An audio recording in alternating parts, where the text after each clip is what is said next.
అంటే ఇంకేం చేయాలి సగబా అంటే ఆ అమ్మకి సంతోషం ఉంటే నాకు సంతోషం ఉన్నదా? అమ్మా ఇద్దరము కలుసుకుంటే ధ్యానం చేస్తే ఇద్దరము కలుసుకొని ధ్యానం చేస్తే బాగుంటుందంటమ్మా.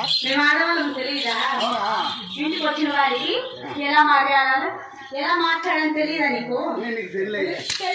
అయ్యో బుల్లెట్ పోతుంది.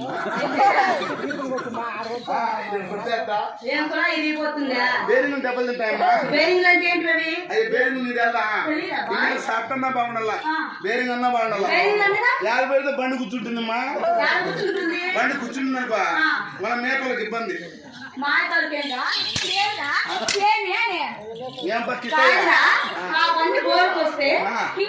చూసుకుంటాము. నువ్వు బండి కిట్టాయి బండి ఉంది.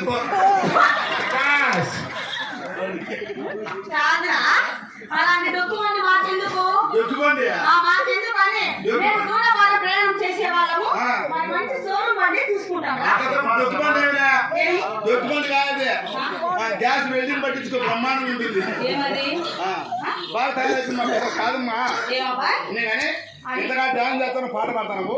ముందు నీ ఊరేంటి, నీ పేరేంటి, నీ అడ్రస్ ఏంటి, నీకు నైట్కి ఎంత, డేట్ ఎంత, నిమిషానికి ఎంత, నైట్ ఫుల్ నైట్కి ఏంది, పొగులకి ఏంది, నిమిషానికి ఏందిరా?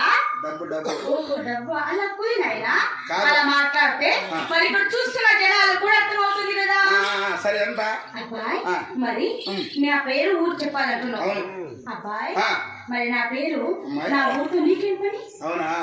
కాదమ్మా, నీ పేరు చెప్పినావనుకో, నీ ఊరు చెప్పినావనుకో, నేను అర్ధరాత్రి కాడ 12 గంటల కాడ రావచ్చు నీ దగ్గరికి. ఎందుకురా? 3 గంటల కాడ రావచ్చు, తెల్లారుదని 5 గంటలకు రావచ్చు. అది ఎందుకు అంటున్నా? నువ్వు కారణం చేస్తావు కదా పోయేదానికి. అంటే నీ టాప్ నర్సు కాబట్టి మరి నా ఇంటికి ఎప్పుడైనా కానీ రావాలి అంటున్నావు కదా. మరి హాస్పిటల్లో మరి టాప్ నర్సు